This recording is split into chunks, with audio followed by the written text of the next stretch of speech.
ओम शांति। आज 4 सेप्टेम्बर 2024 अमूल्य मधुर प्रातःमूल्যের মহাবাক্য শুনব। আজকের মূল্যতে বাবা বলেন, মিঠে মিঠে বাচ্চে, তোমরা অসীম জগতের বাবার কাছে এসেছো বিকারী থেকে নির্বিকারী হওয়ার জন্য। সেই জন্য তোমাদের মধ্যে কোনো ভূত, কোনো বিকার থাকা উচিত নয়। আজকের মূল্যের প্রশ্ন, বাবা তোমাদের এখন এমন কোন ধরনের পড়াশোনা করাচ্ছেন যা সমস্ত কল্পেও পড়ানো হয় না? উত্তর, নতুন রাজধানী স্থাপন করার পাঠ, মানুষকে রাজ্যপদ দেওয়ার পাঠ এই সময় সুপ্রিম বাবাই পড়ান। এই নতুন পাঠ সমগ্র কল্পতে পড়ানো হয় না। এই পড়াশোনার দ্বারা সত্যযুগী রাজধানী স্থাপন হচ্ছে। আমাদের কত সৌভাগ্য যে ভগবানের এই শিক্ষা আমরা পাচ্ছি। স্বয়ং ভগবান আমাকে এর উপযুক্ত ভেবেছেন, আমাকে নোংরার থেকে তুলে এনে এই শিক্ষা দিচ্ছেন। আমার অতি মিষ্টি, অতি প্রিয় বাবাকে ধন্যবাদ,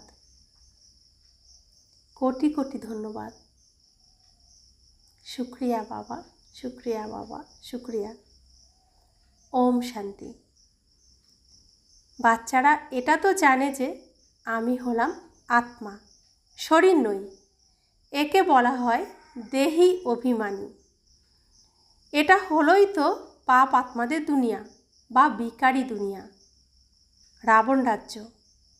সত্যযুগ পাস্ট হয়ে গেছে, ওখানে সবাই ছিল নির্বিকারী।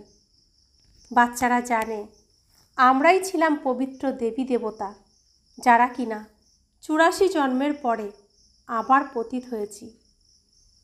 সকলে 84 জন্ম নেয় না। ভারতবাসী দেবী দেবতা ছিল যারা 82, 83, 84 জন্ম নিয়েছে, তারাই পতিত হয়েছে। অবিনাশী ভূমি হিসেবে ভারতই গৌরবান্বিত হয়েছে। ভারতে যখন লক্ষ্মীনারায়ণের রাজ্য ছিল, তখন এমন নতুন দুনিয়া, নতুন ভারত বলা হতো। এখন হলো পুরানো দুনিয়া, পুরানো ভারত। সে তো ছিল সম্পূর্ণ নির্বিকারী, কোনো বিকার ছিল না। সেই দেবতারাই 84 জন্ম নিয়ে এখন পতিত হয়েছে। কামের ভূত, ক্রোধের ভূত, লোভের ভূত, এই সব কড়া ভূত বা বিকার রয়েছে। এর মধ্যে মুখ্য হলো দেহ অভিমানের ভূত। রাবণের রাজ্য যে, ভারতের অর্ধকল্পের শত্রু হলো এই রাবণ। যখন মানুষের মধ্যে 5 বিকার প্রবেশ করে, এই দেবতাদের মধ্যে এসব ভূত ছিল না। এরপর পুনর্জন্ম নিতে নিতে এদের আত্মাও বিকারী হয়ে গেছে। তোমরা জানো যে আমরা যখন দেবী দেবতা ছিলাম, তখন কোনোই বিকারের ভূত ছিল না। সত্যযুগ ত্রেতাকে বলা হয় রাম রাজ্য, দ্বাপর যুগ কলিযুগকে বলা হয় রাবণ রাজ্য। এখানে প্রত্যেক নরনারীর মধ্যে 5 বিকার আছে। দ্বাপর থেকে কলিযুগ পর্যন্ত 5 বিকার চলতে থাকে। এখন তোমরা পুরুষোত্তম সঙ্গম যুগে বসে আছো। অসীম জগতের পিতার কাছে এসেছো বিকারী থেকে নির্বিকারী হতে। কেউ যদি নির্বিকারী হওয়ার পর বিকারের অধোগতিতে নেমে আসে, তখন বাবা লেখেন, তুমি মুখ কালো করেছ বা কলঙ্কিত হয়েছ। ওম শান্তি। এখন মুখ পরিচ্ছন্ন করা মুশকিল। 5 তলা থেকে পড়ে গেলে যেমন হয়, হাড় ভেঙে যায়। গীতাতেও আছে ভগবানুবাচ, কাম হলো মহাশত্রু। বাস্তবিকভাবে ভারতের ধর্মশাস্ত্র হলোই গীতা। প্রত্যেক ধর্মের একটাই শাস্ত্র। ভারতবাসীর তো প্রচুর শাস্ত্র আছে। ওকে বলা হয় ভক্তি। নতুন দুনিয়া হলো শতপ্রধান, গোল্ডেন এজ। ওখানে কোনো লড়াই ঝগড়া ছিল না, সকলের দীর্ঘ আয়ু ছিল। এভার হেলদি ওয়েলদি, স্বাস্থ্য সম্পদপূর্ণ ছিল।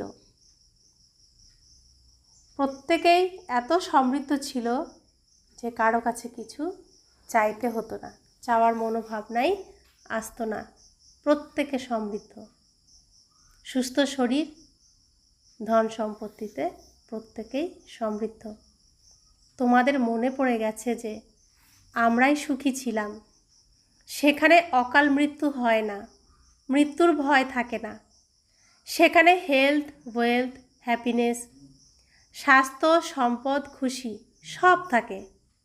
নরকে হ্যাপিনেস হয় না, নরকে খুশি থাকে না, সুখ থাকে না। শরীরের রোগ কিছু না কিছু লেগে থাকে। এটা হলো অপার দুঃখের দুনিয়া। এই দুনিয়ায় সম্পূর্ণ সুখ কেউই পায় না। কোনো না কোনোভাবে দুঃখ, কষ্ট, অশান্তির মধ্যে মানুষ ফেঁসে রয়েছে, জড়িয়ে রয়েছে। এই দুঃখ, অশান্তি, কষ্টের থেকে মানুষ নিজেকে ছাড়িয়ে এই সুখের রাস্তায় আসতে পারছে না, চিনতেও পারছে না। ওটা হলো অপার দুঃখের দুনিয়া। অসীম জগতের পিতা তো আর দুঃখের দুনিয়া রচনা করবেন না। স্বয়ং ভগবান বাচ্চাদের তো দুঃখ দেবেন না, তিনি রচনা করবেন সুখের রাজ্য। বাবা বলছেন, আবার রাবণ রাজ্য এলে সেখানে দুঃখ, অশান্তি পাওয়া যায়। সত্যযুগ হলো সুখধাম, কলিযুগ হলো দুঃখধাম। বিকারযুক্ত হওয়া মানে কাম কাটারি চালানো। মানুষ তো বলে এটা তো ভগবানের রচনা, কিন্তু না, ভগবানের রচনা নয়, এটা হলো রাবণের রচনা। ভগবান তো স্বর্গ রচনা করেছেন, সেখানে কাম কাটারি হয় না। ভগবান সুখ দুঃখ দেন এরকম নয়। আরে ভগবান হলেন অসীম জগতের পিতা, তিনি বাচ্চাদের দুঃখ দেবেন কিভাবে? উনি তো সদা শিব, তিনি সদা কল্যাণকারী, সদা মঙ্গলকারী। তিনি কখনো কাউকে দুঃখ দিতে পারেন না, তাই তিনি সদা শিব, তিনি ভোলানাথ, তিনি দয়ার সাগর, তিনি দীননাথ। তিনি কখনোই কাউকে দুঃখ দেন না। উনি বলেন, আমি সুখের উত্তরাধিকার দিই। আবার অর্ধকল্প পরে রাবণ অভিশপ্ত করে দেয়। তো বাবা বলছেন, আমি তোমাদের সুখের উত্তরাধিকার দিই, আর রাবণ তোমাদের দুঃখের উত্তরাধিকার দেয়। সত্যযুগে সুখ ছিল অপার, ঐশ্বর্যে ভরপুর ছিল। একই সোমনাথ মন্দিরে কত হীরে জহরত ছিল। ভারত কত সলভেন্ট ছিল, কত স্বয়ম্বর বিত্তশালী ছিল। এখন তো ইনসলভেন্ট হয়ে গেছে, সম্পূর্ণ দেউলিয়া হয়ে গেছে। সত্যযুগে 100% সলভেন্ট, কলিযুগে 100% ইনসলভেন্ট। এই খেলা নির্ধারিত। এখন হলো আয়রন এজ, খাদ পড়তে পড়তে একদম তমপ্রধান হয়ে গেছে। কলিযুগ হলো লৌহযুগ, একদম কালো হয়ে গেছে খাদ পড়তে পড়তে। কত দুঃখ এখানে। এই এরোপ্লেন ইত্যাদিও 100 বছরে তৈরি হয়েছে। একে বলা হয় মায়ার আড়ম্বর। তাই মানুষ মনে করে সায়েন্স তো স্বর্গ তৈরি করে দিয়েছে, কিন্তু এটা হলো রাবণের স্বর্গ। কলিযুগে মায়ার দম্ভ দেখে তোমাদের কাছে সমস্যা আসে। মনে করে আমাদের কাছে তো গাড়ি বাড়ি সব আছে। বাবা বলেন, স্বর্গ তো সত্যযুগকে বলা হয়, যখন এই লক্ষ্মীনারায়ণের রাজ্য ছিল। তো রাবণ এখন কৃত্রিম স্বর্গ তৈরি করছে এখানে। কিন্তু এই রাবণই সব মানুষকে কত কষ্ট দিয়েছে। থাকার জায়গা দেয়নি, খেতে দেয়নি, পড়তে দেয়নি। সকলের খাওয়ার অভাব ছিল, ঘরের অভাব ছিল, পোশাকেরও অভাব ছিল। মানুষের মধ্যে সামর্থ্য ছিল না ছেলে মেয়েকেও 3 বেলা পেট ভরে খাওয়ানোর, পোশাক আশাক দেওয়ার, ভালো ঘরে রাখার। এখন এক একজনের কত পোশাক, ঘর বাড়ি কত, যানবাহন কত, খাবার তো রাস্তাঘাটেই কত, বাড়িতেও নষ্ট হয়। কত পার্ক তৈরি হচ্ছে, শপিং মল তৈরি হচ্ছে, কত কিছু তৈরি হচ্ছে। এগুলো সব রাবণ এই সত্যর পথে যাতে আত্মারা না যেতে পারে সেজন্য মিথ্যা স্বর্গ তৈরি করছে। আর আমরা প্রত্যেকেই এই মিথ্যা স্বর্গে আটকে রয়েছি। এগুলোকেই বলা হচ্ছে সোনার হরিণ, যেদিকে মানুষ ছুটছে কিন্তু পাচ্ছে না কিছুই।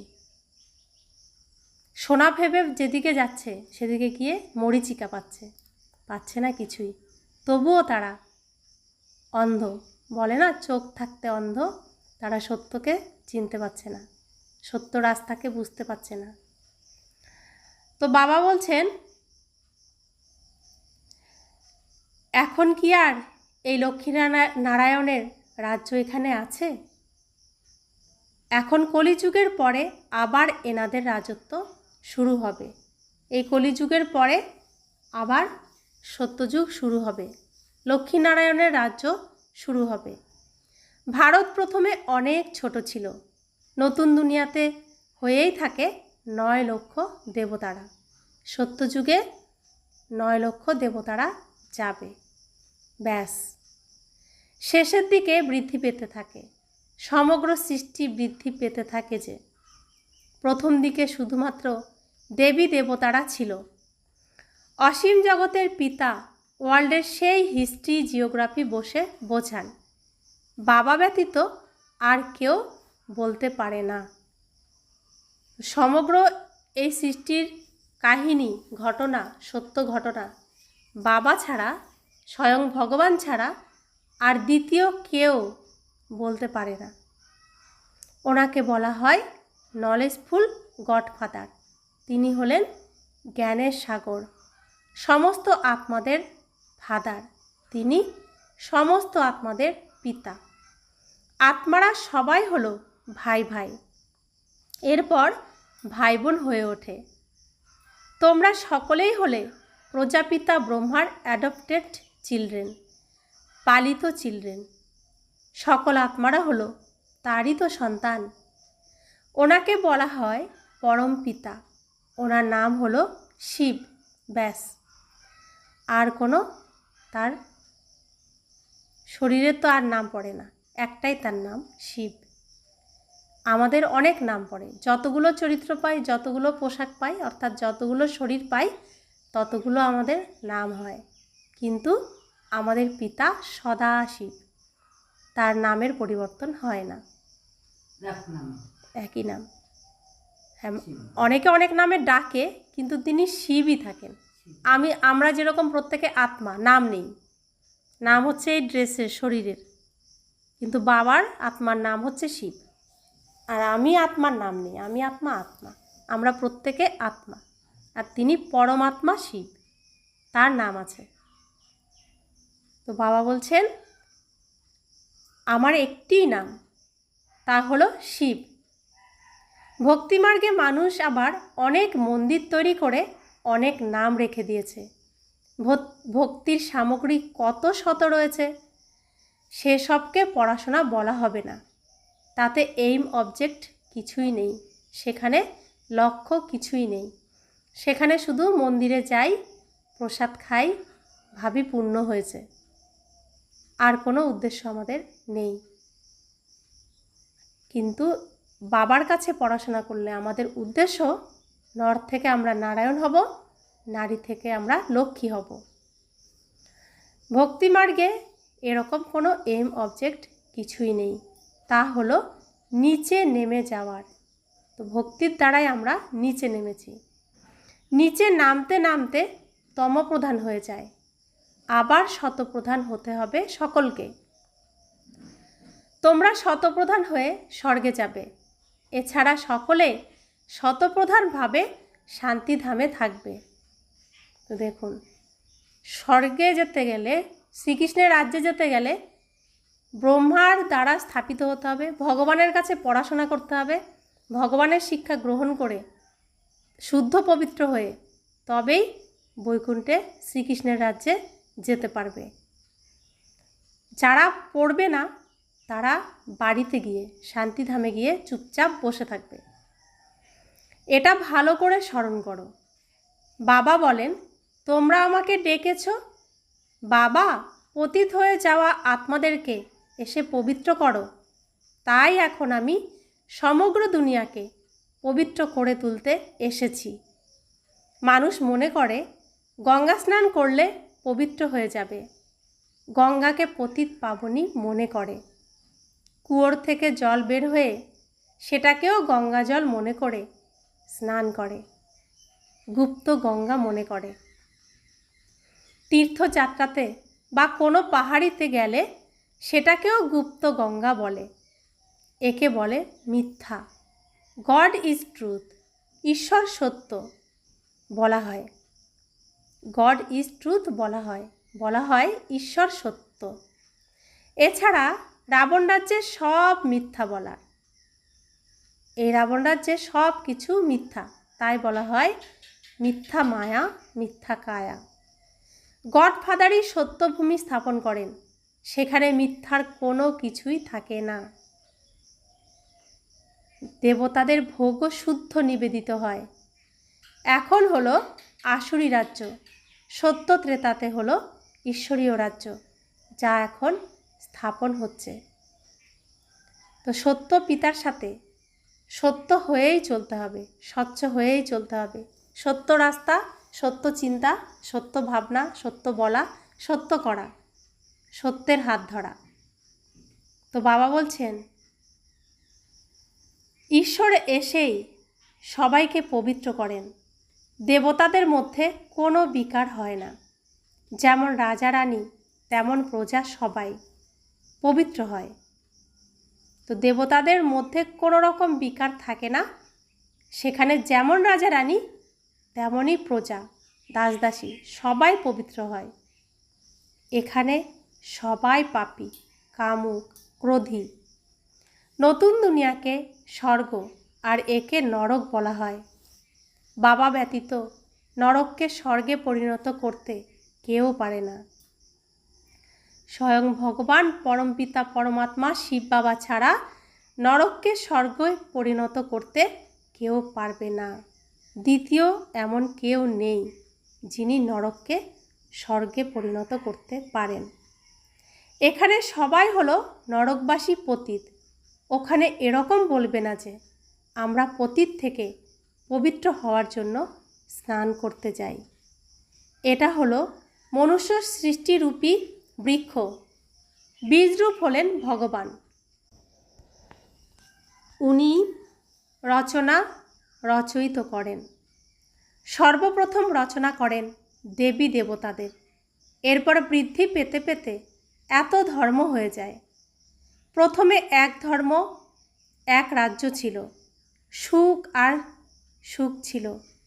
সেখানে সুখই সুখ, শুধু সুখ আর সুখই ছিল। মানুষ চাই বিশ্বে শান্তি আসুক, সেটা এখন তোমরা স্থাপন করছো। এছাড়া সব নিঃশেষ হয়ে যাবে, আর কিছু থাকবে। তো এই দুনিয়ার, এই রাবণের রাজ্যের সমাপ্ত তো হতেই হবে। তো এখানে এই মিথ্যা কিচ্ছু থাকবে না। যে সত্য আমরা স্থাপন করছি সেটুকুই থাকবে, বাকি সব শেষ হয়ে যাবে, আর কিছু থাকবে, অর্থাৎ যা আমরা স্থাপন করছি সেটুকুই থাকবে। এই চক্র আবর্তিত হতে থাকে। এখন হলো কলিযুগের শেষ আর সত্যযুগ ইত্যাদির পুরুষোত্তম সঙ্গম যুগ। এই পুরুষোত্তম সঙ্গম যুগে উত্তম পুরুষ হওয়ার শিক্ষা স্বয়ং ভগবান দেন, আর তার দ্বারাই বৈকুণ্ঠ প্রাপ্তি হয়। তো যখন পুরো জলমগ্ন হবে তো শুধু ভারতবর্ষ থাকবে, ভারতভূমি জলমগ্ন হবে না। আমরা যে সত্যের স্থাপনা করছি ভগবানের হাত ধরে, সেই সত্য খণ্ড, সেই ভারতবর্ষ সেটুকুই থাকবে, বাকি সব বিনাশ হয়ে যাবে। তো বাবা বলছেন একে বলা হয় কল্যাণকারী পুরুষোত্তম সঙ্গম যুগ। কলিযুগের পরে সত্যযুগ স্থাপন হচ্ছে। তোমরা সঙ্গম যুগে পড়াশোনা করো, এর ফল সত্যযুগে প্রাপ্তি হয়। এখানে যত পবিত্র হবে আর পড়াশোনা করবে ততই উচ্চ পদ প্রাপ্ত করবে। এই রকম পড়াশোনা কোথাও হয় না। তোমাদের এই পড়াশোনার সুখ নতুন দুনিয়াতে প্রাপ্ত হবে। যদি কোনো ভূত হয়, বিকার হয়, এক তো শাস্তি পেতে হবে, দ্বিতীয়ত আবার ওখানে কম পদ প্রাপ্ত হবে। কত সেন্টার রয়েছে, লক্ষ লক্ষ সেন্টার হয়ে যাবে, সমগ্র বিশ্বে সেন্টার খুলে যাবে। পাপ আত্মা থেকে পুণ্য আত্মা হতেই হবে। তোমাদের এইম অবজেক্টও রয়েছে, পড়ানোর জন্য এক শিব বাবা রয়েছেন। উনি হলেন জ্ঞানের সাগর, সুখের সাগর। বাবা এসেই পড়ান। ইনি ব্রহ্মা বাবা পড়ান না, এনার দ্বারা পড়ান। তো শ্রীকৃষ্ণের অন্তিম জন্মের অন্তিম শরীর দ্বারা স্বয়ং ভগবান পড়ান। উচ্চারণ শ্রীকৃষ্ণের অন্তিম জন্মের অন্তিম শরীরের দ্বারাই হচ্ছে, মুখের দ্বারা, কিন্তু পড়াচ্ছেন স্বয়ং ভগবান। এইসব রহস্য ভগবান এসেই আমাদেরকে বোঝাচ্ছেন। তো গলিতে গলিতে সেন্টার হবে, হয়েছে না? এই ফুলিয়াতে কত হয়েছে, উমাপুরেও হয়েছে, এরকম প্রত্যেক গ্রামে গ্রামে হবে সেন্টার, না হলে মানুষ পড়বে কোথায়, তাই না? তাই বলছে সেন্টারে গিয়ে পড়তে হবে, স্কুলে গিয়ে পড়তে হবে। আমি যদি বাড়িতে বসে বসে এখন ডাক্তারি সব বই পড়ে ফেলি, জ্ঞানও অর্জন করি, আমাকে কি কেউ ডাক্তার মানবে? আমাকে ডাক্তারি কলেজে পড়ে সার্টিফিকেট নিতে হবে। তাই ভগবানের স্কুলে, ভগবানের স্থাপিত ইউনিভার্সিটিতে, স্কুলে এসে পড়াশোনা করলে তবেই সার্টিফিকেট পাওয়া যাবে। তাই তো বাবা সেন্টার খুলছেন, তা না হলে প্রত্যেকে তো ঘরে বসে গীতা তো পড়েই এসেছে, তাই না? তাহলে প্রাপ্ত তো কিছুই হয়নি। ভগবানের কাছে এসে পড়তে হবে, ভগবানের ঈশ্বরীয় বিশ্ববিদ্যালয়ে নাম প্রেজেন্ট করতে হবে, উপস্থিত থাকতে হবে।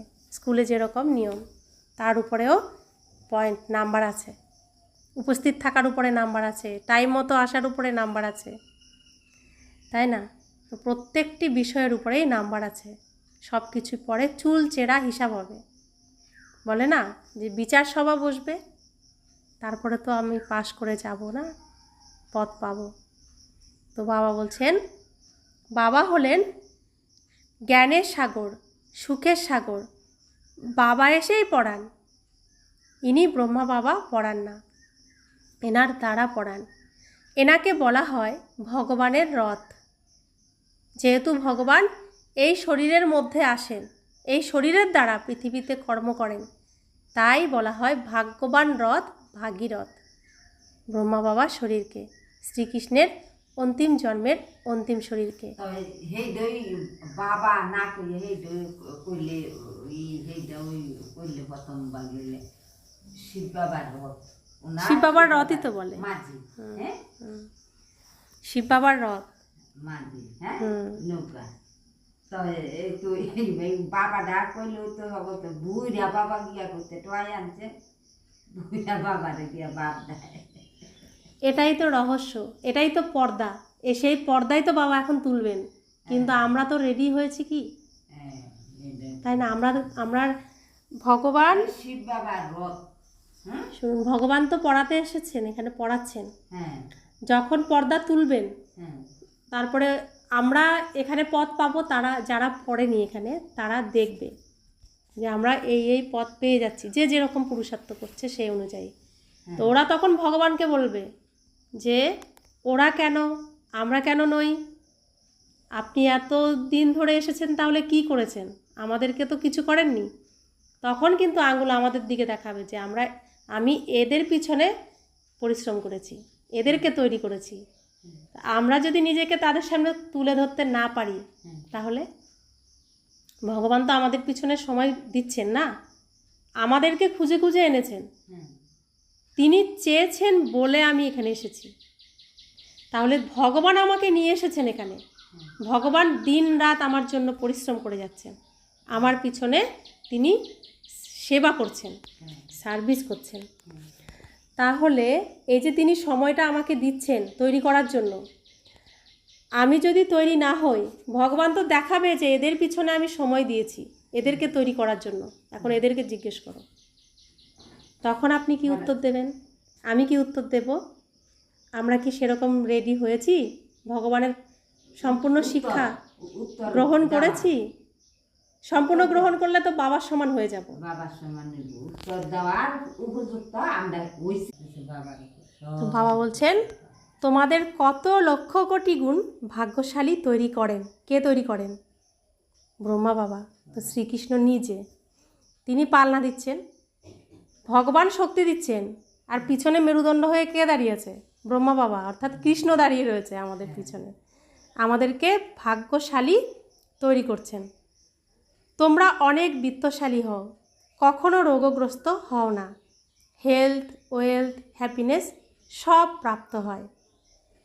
যদি বাবার শ্রীমতে আমরা ঠিকভাবে চলতে পারি, এখানেই আমাদের সুস্থ শরীর, সুস্থ জীবন, অর্থাৎ সুখে শান্তির জীবন এখানেই প্রাপ্ত হবে, কোনো অভাব অনটনও থাকবে না। তো বাবা বলছেন, এখানে যদিও ধন থাকে কিন্তু রোগ ইত্যাদিও আছে, সেই হ্যাপিনেস থাকে না, কিছু না কিছু দুঃখ থাকে। এক একজনের এক এক রকম, কিছু না কিছু এখানে দুঃখ থাকবেই। তার তো নামই হলো সুখধাম, স্বর্গ, প্যারাডাইজ, যেখানে আমরা যাওয়ার জন্য পড়াশোনা করছি, সত্যযুগ, বৈকুণ্ঠ, সেখানে নামই হলো সুখধাম, স্বর্গ। এই যে লক্ষ্মীনারায়ণ, তাদের এই রাজ্য কে দিয়েছে এটা কেউ জানে না। লক্ষ্মীনারায়ণ তো এখন নেই, তাহলে লক্ষ্মীনারায়ণের রাজ্য কীভাবে এই পৃথিবীতে আসবে? কে তৈরি করে দেবে? তারা তো আসবে সেখানে, তৈরি কে করে দেবে? কেউ জানে না। এরা ভারতে ছিল, বিশ্বের মালিক ছিল, কোনো পার্টিশন ছিল না।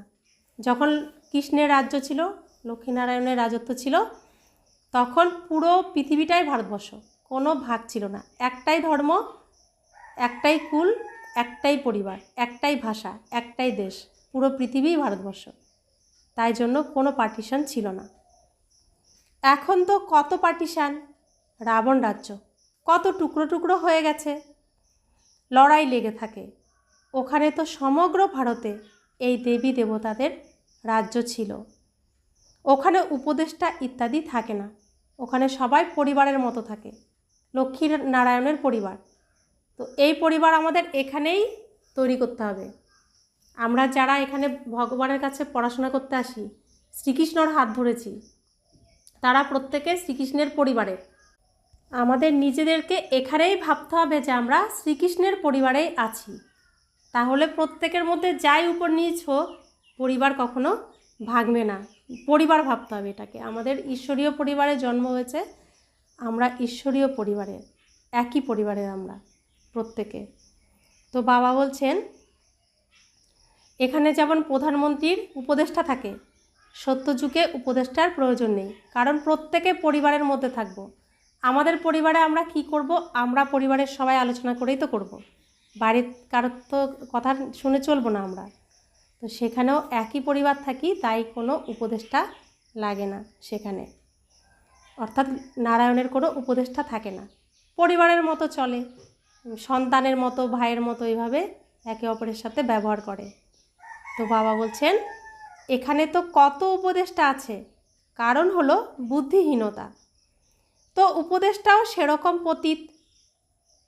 পতিতকেই আকৃষ্ট করে, কর আর ঋণে ডুবে যায়, কাঙ্গাল হয়ে যায়, ধারে ডুবে যায়। সত্যযুগে তো চাল, ডাল, আটা, ফল ইত্যাদি খুব সুস্বাদু, তোমরা ওখানে গিয়ে সব অনুভব করে আসো। সূক্ষ্মবতনে গেলে তো স্বর্গেও যাবে। তো বাবা আমাদেরকে, এই যে আমরা ভোগ লাগাই, যখন প্রথমে ভোগ অর্পণ করি, তারপরে বাবা আমাদেরকে শুক্রবতনে খাইয়ে দেয়। গানগুলো প্রত্যেকটা কথা শুনবে আর অনুভব করবে, দেখবে তাই অনুভব হবে। তো তুমি যদি সেই অনুভব করতে পারো তবে স্বর্গেও তুমি যেতে পারবে।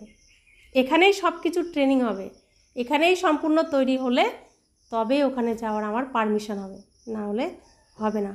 কারণ ওটাও অভিনয়ের জায়গা। তো আমি ওখানে সেই অভিনয় করতে পারবো কি না, এখানে তো আমাকে রিহার্সালে আগে দেখাতে হবে যে হ্যাঁ আমি পারছি, তবেই তো আমাকে নিয়ে যাবে না, যে হ্যাঁ এ উপযুক্ত, এর পুরো একদম ভগবান যা ট্রেনিং করিয়েছে পুরোটা ঠিকঠাক করেছে, এ ওখানে যেতে পারবে। তো একই তো সিস্টেম। তো বাবা বলেন সৃষ্টিচক্র কিভাবে আবর্তিত হয়। ভারতে প্রথমে একই দেবী দেবতা ধর্ম ছিল, দ্বিতীয় কোনো ধর্ম ছিল না। এরপর দ্রাপরে রাবণ রাজ্য শুরু হয়। এখন হলো বিকারী দুনিয়া। আবার তোমরা পবিত্র হয়ে নির্বিকারী দেবতা হও। এটা হলো স্কুল। এখানে আমরা যে বসে আছি এটা হলো স্কুল। এখানে ভগবান পড়াচ্ছেন, ভগবানুবাজ। ভগবান বলছেন আমি তোমাদের রাজযোগ শেখাচ্ছি, তোমরা ভবিষ্যতে এরকম হবে। তো রাজা হওয়ার যোগ শেখাচ্ছেন, আমরা ভবিষ্যতে লক্ষ্মী নারায়ণের মতো হব। এর জন্য ছবি সবসময় সামনে রেখে দেখতে হয় আমরা এরকম হব। কতটা হয়েছি আর কতটা হতে হবে নিজেকে চেক করতে হবে, সেজন্য এই ছবি সামনে রাখা। রাজ্যভাগ্যের পড়াশোনা আর কোথাও প্রাপ্ত হবে না, বাবাই পড়াশোনা করিয়ে নতুন দুনিয়ার রাজধানী দেন। সুপ্রিম ফাদার, টিচার, সদ্গুরু হলেন একই শিব বাবা। বাবা মানে অবশ্যই উত্তরাধিকার প্রাপ্ত হওয়া উচিত। তো তিনি ভগবান ঈশ্বর, আমরা এটাই জানতাম।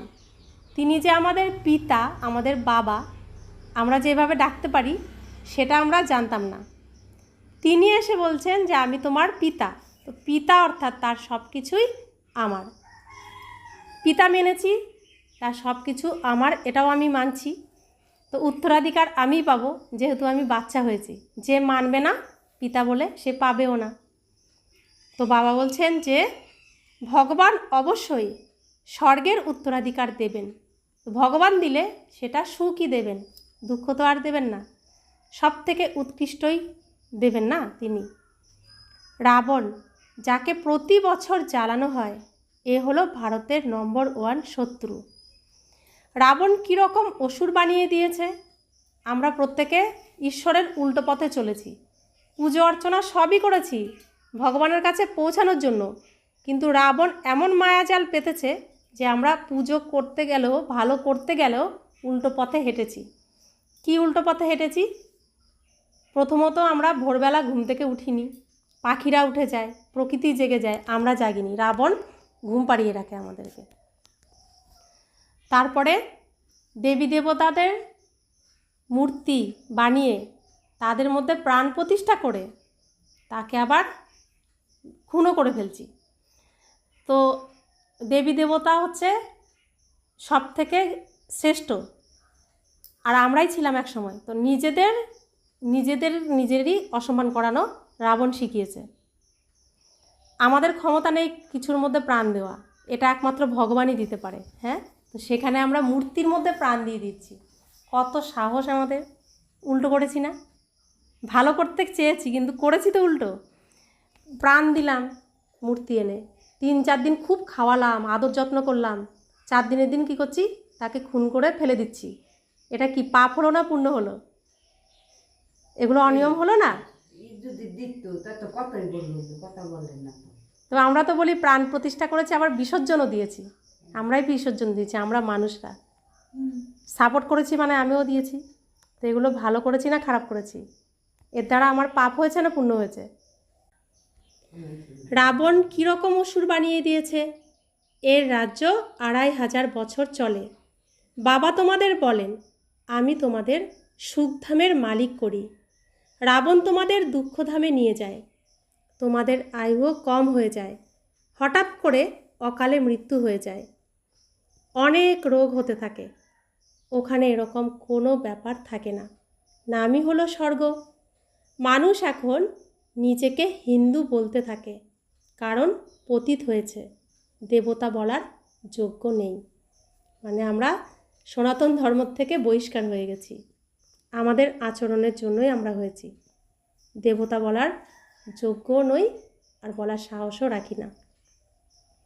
বাবা এই রথ দ্বারা বসে বোঝাচ্ছেন, এই আত্মার পাশে বসেন তোমাদের পড়ানোর জন্য। তাই ইনিও অধ্যয়ন করেন, আমরা সকলে হলাম স্টুডেন্ট। এক বাবাই হলেন টিচার, এখন বাবা পড়াচ্ছেন। তাহলে এনার আত্মার পাশে এসে বসে যান। তো নিজ মায়া বলে নিজেকে সৃষ্টি করেন। তিনি জন্মও নিলেন না, মৃত্যুও হলো না, আবার পৃথিবীতে এসে তার সর্বশ্রেষ্ঠ সন্তানের শরীরের দ্বারা আমাদেরকে জ্ঞানও দিয়ে দিলেন, পড়িয়েও দিলেন। গীতার সত্য গীতার জ্ঞান আমাদের দিয়ে দিলেন। তো এই যে রহস্যগুলো গীতাতে আমরা শুনেছি, কিন্তু রহস্য কেউ বুঝিয়ে বলতে পারেননি, দেখাতেও পারেননি। তো নিজে নিজের পরিচয় দিয়েছেন ভগবান, আমাদের তো অন্য কেউ চেনায়নি। ভগবান নিজে বলছে যে আমি তোমার পিতা, তাই না? তাহলে গীতা সত্য হয়ে গেল না, গীতার কথাগুলো। গীতা যদি সত্যি হয়, ভগবানও সত্যি।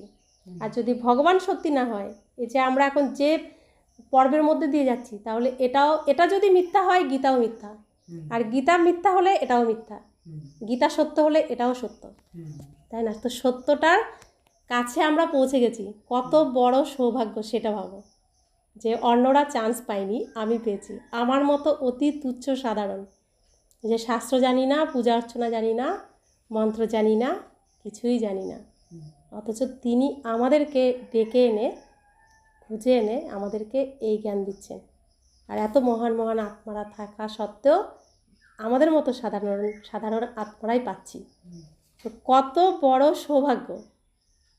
তাহলে তো বাবা বলছেন, এক বাবা হলেন টিচার, এখন বাবা পড়াচ্ছেন, আবার 5000 বছর পরে এসে পড়াবেন। এই ঈশ্বরীয় বিশ্ববিদ্যালয় একবারই খোলে, প্রত্যেক কল্পের শেষে, সত্যযুগ থেকে কলিযুগ পর্যন্ত সিনেমা চলে, কলিযুগের শেষে সত্যযুগ শুরু হওয়ার আগে এই ঈশ্বরীয় বিশ্ববিদ্যালয় খোলে। প্রত্যেক 5000 বছর পর পর এই ঈশ্বরীয় বিশ্ববিদ্যালয় খোলে। আর এখানে খুব অতি সৌভাগ্যবান যারা, তারা পড়াশোনা করার সুযোগ পায়, চান্স পায়। তো বাবা বলছেন, এই জ্ঞান, এই পড়াশোনা আবার বিলুপ্ত হয়ে যাবে, সব ভুলে যাব। আমাদের স্মৃতি ফিরিয়ে দিচ্ছেন কেন? আমরা যাতে সত্যযুগে গিয়ে আবার অভিনয় সঠিকভাবে করতে পারি। তো সেটাই আমাদেরকে শেখাচ্ছেন, যে এই সিনেমার গল্প হচ্ছে, কৃষ্ণ হচ্ছে হিরো, রাধা হিরোইন, তোমরা সহযোগী অভিনেতা, তোমরা প্রত্যেকে শ্রীকৃষ্ণর সাথে অভিনয় করবে প্রথম থেকে। তো তোমরা তৈরি হও, আগে এরকম করেছিলে, আবার এরকম অভিনয় করতে হবে। সেই অভিনয় করার রিহার্সাল এখানে শেখাচ্ছে। তো রিহার্সালে কী শেখাচ্ছেন? শ্রীকৃষ্ণ সম্পূর্ণ নির্বিকারী, অহিংসা তার পরম ধর্ম, সর্বগুণ সম্পন্ন, ষোলকলা সম্পূর্ণ, আত্মাদের মধ্যে উত্তম, পুরুষের মধ্যে আত্মা পুরুষ, তার মধ্যে উত্তম, তোমাকেও তেমনই হতে হবে। এটাই রিহার্সাল। অর্থাৎ এই দুনিয়ার যা কিছু গুণ আমার মধ্যে আছে, সবটা ত্যাগ করে শ্রীকৃষ্ণর যতগুলো গুণ আছে, প্রত্যেকটা গুণ একটা একটা করে আমার মধ্যে ভরতে হবে, তবেই আমি সঠিক অভিনয় করতে পারবো। তা না হলে শ্রীকৃষ্ণর সাথে আমি পাশে দাঁড়াতে পারবো না। মিথ্যা গুণ সত্য, তো সত্যটাকে গ্রহণ করতে হবে, মিথ্যাটাকে ঝেড়ে পরিষ্কার করে ফেলে দিতে হবে। মিথ্যার জায়গা না সত্যর জায়গা। তো বাবা বলছেন, পড়াশোনা করে তোমরা দেবতা হলে 2500 বছর আবার সুখের উত্তরাধিকার নিয়েছ, আবার দুঃখ এলো, রাবণের অভিশাপও শুরু। তো এইখানে পড়াশোনা এটুকু সময় যদি করি ভগবানের সন্তান হয়ে, তাহলে 2500 বছর আমার কাছে দুঃখ আসবে না। 21টা জন্মে 2500 বছর কেটে যাবে, আর সেখানে সুখ আর সুখ আর সুখ। তো পৃথিবীতে যখন আমি অভিনয় করতেই আসব, তো সুখের অভিনয়ও করব, দুঃখের অভিনয়ও করব। শুধু দুঃখটা কেন করব? আমার উদ্দেশ্য তো থাকবে দুটোই করব, তাই না? দুটোই আমার প্রাপ্ত হোক। তো প্রাপ্ত হতে গেলে ভগবানের কাছে পড়তে হবে, ভগবানের কাছে শিখতে হবে। তো উদ্দেশ্যের জন্য আমাদের থাকবে 84টি জন্মই, প্রথম ফার্স্ট থেকে লাস্ট প্রত্যেকটা চরিত্রে যাতে আমরা অভিনয় করতে পারি, প্রত্যেকটা জন্ম আমরা যাতে এখানে নিতে পারি, প্রত্যেকটা যেন আমরা অনুভব করতে পারি, এটাই আমাদের উদ্দেশ্য। তো বাবা বলছেন এখানে পড়ে আমরা সুখের উত্তরাধিকার পাচ্ছি, দ্রাপরে দুঃখের উত্তরাধিকার পাবো রাবণের কাছ থেকে। ওটা সবাই পাবে, কিন্তু সুখেরটা সবাই পাবে না। সুখেরটা যারা ভগবানের কাছে এসে পড়বে তারাই পাবে। তো বাবা বলছেন এখন ভারত খুবই দুঃখী, এটা হলো দুঃখধাম, মানুষ তাই ডাকে পতিত পাবন এসো, এসে পবিত্র করো। এখন তোমাদের মধ্যে কোনোই বিকার থাকতে নেই, কিন্তু অর্ধকল্পের রোগ কেউ কি আর তাড়াতাড়ি বের করে দিতে পারে? এখন আমাদের মধ্যে কোনো বিকার থাকতে নেই, আমিও জানি। আর দ্রাপর যুগ থেকে আমি এই পর্যন্ত যে সংস্কার আমি রাবণের থেকে নিয়েছি, একদিনে সেটা পাল্টানোও যাবে না। ধীরে ধীরে ধীরে ধীরে পাল্টাতে হবে ভগবানের থেকে শক্তি নিয়ে, আমার চেষ্টার দ্বারায়। এমনি এমনি হবে না, আমাকে চেষ্টা করতে হবে। কিন্তু বাবার কাছে বাদ দিয়ে না। তো বাবা বলছেন ওই পড়াশোনাতেও যে ভালোভাবে পড়ে না সে ফেল করে। লৌকিকে যে আমরা পড়াশোনা করেছি সেখানেও যে ভালো করে পড়ে না সে ফেল করে। যে পাস উইথ অনার হয় সে তো স্কলারশিপ নেয়। তোমাদের মধ্যে যে ভালোভাবে পবিত্র হয় আর তারপর অপরকে পবিত্র করে সে প্রাইজ নেয়। মালা হয় 8 অষ্টরত্নের মধ্যে তারা চলে যায়। যে যত পবিত্র হবে, শুদ্ধ মন, শুদ্ধ বল, শুদ্ধ কর্ম, শুদ্ধ তন, সব বাড়িঘরও শুদ্ধ, সব সময় পরিষ্কার পরিচ্ছন্ন, যেন ভগবান সব সময় আসতে পারে। নোংরার মধ্যে ভগবান কখনোই আসবে না। মন শুদ্ধ, বল শুদ্ধ, কর্ম শুদ্ধ, শরীরও শুদ্ধ চাই। যে কোনো মুহূর্তে আমাকে যদি বলে ভগবানের এই জিনিসটা করে দাও, তো আমি যেন রেডি, সব সময় রেডি, এমন শুদ্ধ হতে হবে। তো তবেই আমি অষ্টরত্নের মধ্যে আসব। তো অষ্টরত্ন এতটাই শ্রেষ্ঠ যে আমরা আংটি পর্যন্ত ব্যবহার করি, তাই না? ভগবান নবগ্রহর পুজো হয় না, তো ভগবান আর এই 8 রত্ন যারা এখানে তৈরি হচ্ছে তারা এতটাই শ্রেষ্ঠ হয়, তাদের আংটিও ব্যবহার করা হয় সমস্ত বিপদ থেকে মুক্ত হওয়ার জন্য। তো ভাবো সেই চান্স পেয়েছো হওয়ার, সেই চান্স কি নেওয়া উচিত নয়? তো বাবা বলছেন তারা হলো পাস উইথ অনার। এরপর 108 মালাও থাকে, 8 পরে 100 জন। তো বাবা বলছেন এরপর 108 মালাও হয়ে থাকে, সেই মালাও জপ হয়। মানুষ এই রহস্য কি আর বোঝে? মালার উপরে আছে ফুল, তারপর হলো ডবল দানা মেরু। ফুল হচ্ছে পরমাত্মা, ডবল দানা মেরু শ্রীকৃষ্ণ রাধা, অর্থাৎ ব্রহ্মা সরস্বতী। স্ত্রী আর পুরুষ দুজনে পবিত্র হয়। তারা তো পবিত্র ছিলেন, তাদের স্বর্গবাসী বলা হতো। এই আত্মাই পুনর্জন্ম নিতে নিতে এখন পতিত হয়ে গেছে, আবার এখান থেকে পবিত্র হয়ে পবিত্র দুনিয়াতে যাবে। তো শুরু তো থাকে পবিত্র আর শেষে হয়ে যায় অপবিত্র, শ্যামবর্ণ কালো। তো শ্যাম থেকে আবার সুন্দর হয়ে তারপর ওই পবিত্র দুনিয়ায়, সুন্দর দুনিয়ায় যাবে। এটাই হচ্ছে সিনেমা।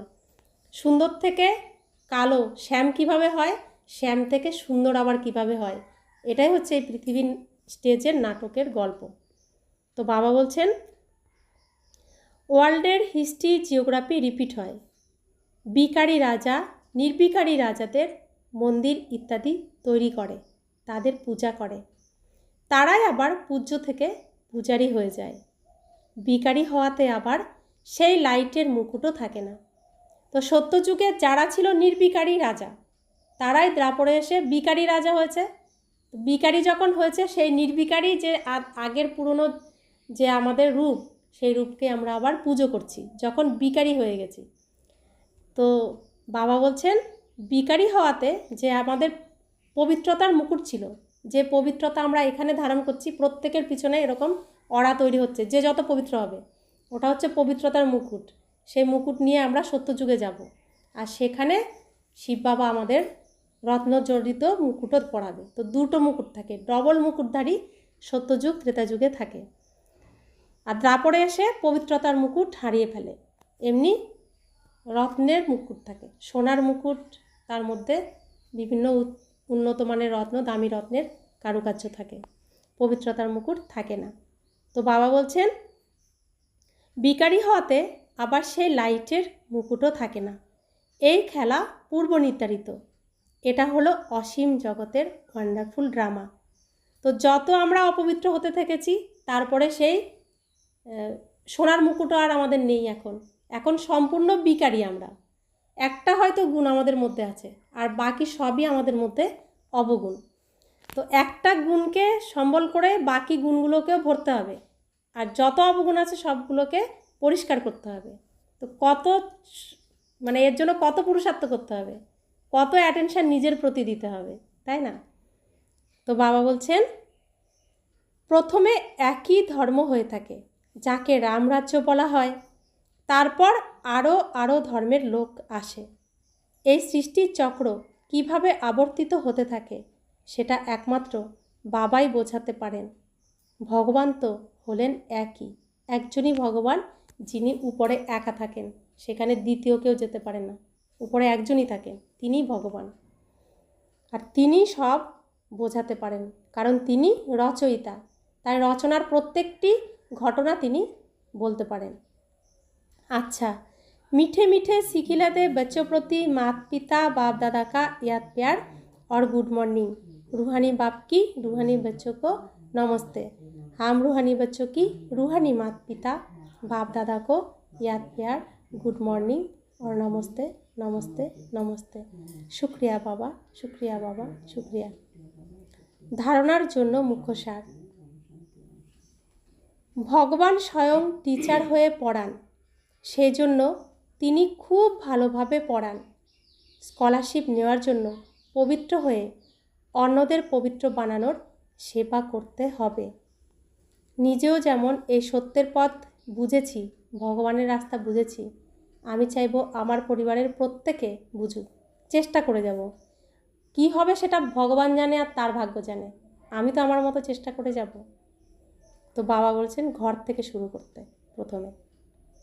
দ্বিতীয় ধারণা, ভিতরে ভিতরে কাম, ক্রোধ ইত্যাদি যা কিছু ভূত প্রবেশ করে রয়েছে সেসব বের করে দিতে হবে। এইম অবজেক্টকে সামনে রেখে পুরুষার্থ করতে হবে। তো সব সময় এই লক্ষ্মীনারায়ণকে দেখে যেরকম আমাকে হতে হবে, আমি কতটা হয়েছি, কতটা এখনও বাকি আছে, নিজেকে চেক করে তো এরকম হতে হবে।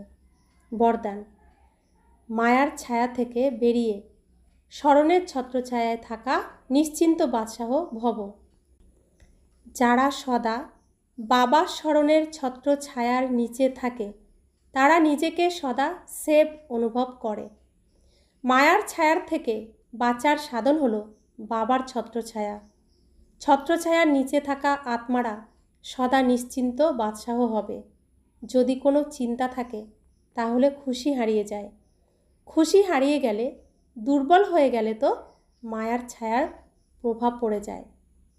কেননা দুর্বলতায় মায়াকে আহ্বান করে। স্বপ্নেও যদি মায়ার ছায়া পড়ে তাহলে ভয়ানক অতিষ্ঠ করে তোলে। সেই জন্য সদা ছত্রছায়ার নিচে থাকো। তো প্রত্যেক দিন আমাদের অমৃতবেলায় উঠেই সংকল্প, ঘুম থেকে উঠেই সংকল্প নিতে হবে, আমি সর্বশক্তিমান পিতার সন্তান, মাস্টার সর্বশক্তিমান, আমি পরমাত্মার ছত্রছায়ার নিচে সদা সুরক্ষিত। তো আমাকে সবসময় সমানে থাকতে হবে, তাহলে মায়া প্রবেশ করার সুযোগ পাবে না। তো ঘুম থেকে উঠে যখন আমার মনকে আমি এই ডাইরেকশান দিলাম, সে এই ডাইরেকশানেই চলতে থাকবে। তখন মনের মধ্যে কোনো চিন্তা, কোনো অশান্তি, কষ্ট এসব অনুভব আর হবে না। স্লোগান, বোধের স্ক্রু ড্রাইভার দ্বারা অলসতার লুজ স্ক্রুকে টাইট করে সদা অ্যালার্ট থাকো। তো অমৃতবেলায় উঠতে গেলেই মায়া ঘুম পাড়িয়ে দেয়, বাবা জাগাতে থাকে, মায়া ঘুম পাড়িয়ে দেয়। তো অলসতার স্ক্রুকে কী করতে হবে, লুজ হয়ে যায় না, অলসতা চলে আসে। তো বলছে বোধ, যে আর তো সময় বেশি নেই, এটুকু টাইমেই আমি ভগবানের কাছে থাকতে পারবো, আমি ঘুমাবো না, পরে তো কতই তো ঘুমাবো।